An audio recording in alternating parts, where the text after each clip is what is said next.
So here's my question. If someone comes up to you and says, why should I be a Christian?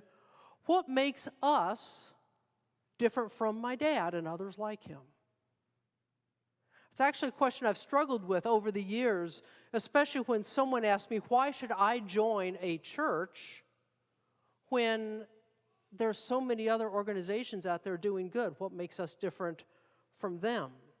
Why join First Presbyterian Church when they can join any number of nonprofits, which probably, honestly, are better organized to do what I would call mercy ministries than we are?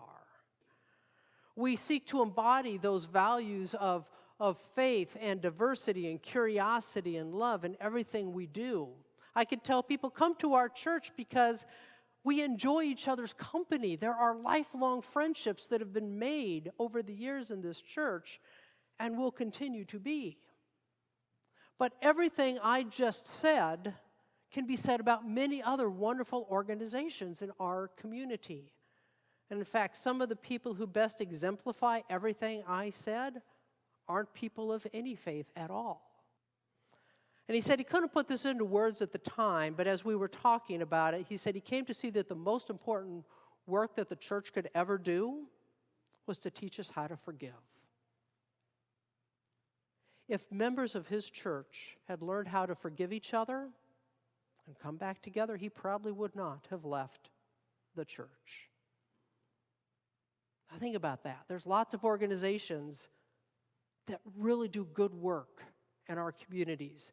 Lots of organizations that provide, that help others and that provide a place for community. But the only community, the only organization that's formed on the foundation of forgiveness is the church. The only community that comes together based on the belief that we are all sinners and we all fall short of the glory of God is the church.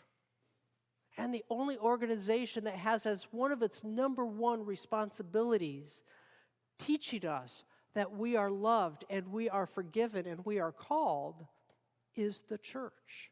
When we see every person as a beloved child of God, then our lives are going to be richer, our relationships will be deeper, and we will be a living reflection of Christ in this world. We will be a beacon of hope for all those who thought the church was a lost cause. Because we will be doing the one thing that we alone have been formed and called to do, which is to practice and to teach forgiveness. If that appeals to you, you're in the right place. If it doesn't, you may find it hard to be here. I hope it appeals to you, because the world needs to learn how to practice forgiveness. And if we can't do it, how will anybody else ever figure it out? So think about that. The next time someone asks you, well, why should I be a Christian? What makes you different? Next time someone asks you, well, why should I join your church? And it's not because we do good work. It's not because we're friendly. It's because we take seriously that call to practice forgiveness. We aren't always very good at it, I'll be honest. But we keep trying.